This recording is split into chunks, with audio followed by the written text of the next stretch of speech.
In a grand English country manor, draped in festive cheer, the wealthy and tyrannical Simeon Lee gathers his estranged family for Christmas. He is a man who has made his fortune in diamonds, and his life's work in creating misery for those closest to him.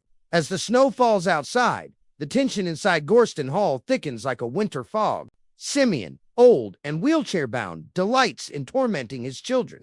There's Alfred, the dutiful son, and his wife Lydia, who manage the estate. David, the sensitive artist, who has never forgiven his father for his mother's unhappy life. George, the pompous member of Parliament, with his much younger, extravagant wife, Magdalene. And then, the unexpected arrivals. Harry, the prodigal son, returned after years of wandering, and a beautiful, mysterious Spanish girl named Pilar, who claims to be Simeon's long-lost granddaughter. To complete the picture, Stephen Farr, the son of Simeon's old business partner from South Africa, has also been invited. The stage is set for a classic family drama. Simeon, in a fit of cruel glee, calls his lawyer and dramatically announces his intention to change his will right after Christmas. He torments his family with cryptic remarks, hinting at their past failings and stirring up old rivalries. He pits them against each other, his voice laced with venom, enjoying the chaos he's orchestrating.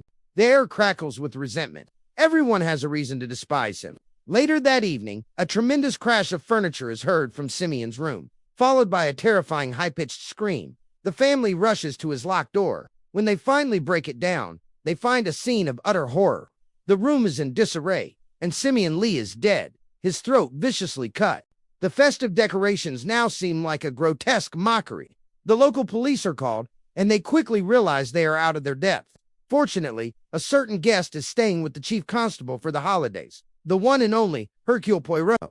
Poirot arrives, his mustache perfectly groomed, his eyes missing nothing. The locked room mystery puzzles everyone. How did the killer escape? Who could have uttered that unearthly scream? Poirot begins his methodical investigation, interviewing each family member and guest. He peels back the layers of deceit, uncovering a web of secrets, stolen diamonds, and hidden identities. He discovers that Pilar is not who she claims to be. The real Pilar died, and this girl, a friend, took her place to seek a new life. He learns of the unregistered, uncut diamonds Simeon kept hidden in his safe. Each family member has an alibi, yet each has a powerful motive. David's hatred, Harry's recklessness, Alfred's simmering resentment. Poirot's little gray cells work tirelessly, connecting seemingly unrelated clues. A small piece of rubber, a wooden peg, the nature of the scream itself. Poirot gathers the terrified family in the drawing room for the final, dramatic reveal. He dismisses the idea of an outside intruder. The killer, he declares, was one of them. He explains that the crime was meticulously planned. The shriek wasn't from Simeon, but from a novelty toy. The locked room was a clever illusion. The murderer was someone who knew the house, knew Simeon's habits, and had the cold-blooded nerve to execute such a brutal plan.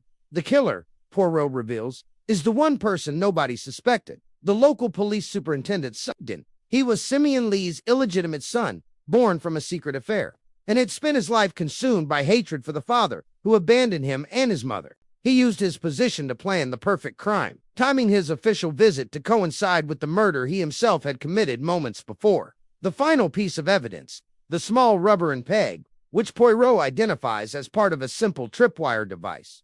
Justice, in its own way, is served. But the festive season at Gorston Hall is forever stained by this dark and bloody Christmas.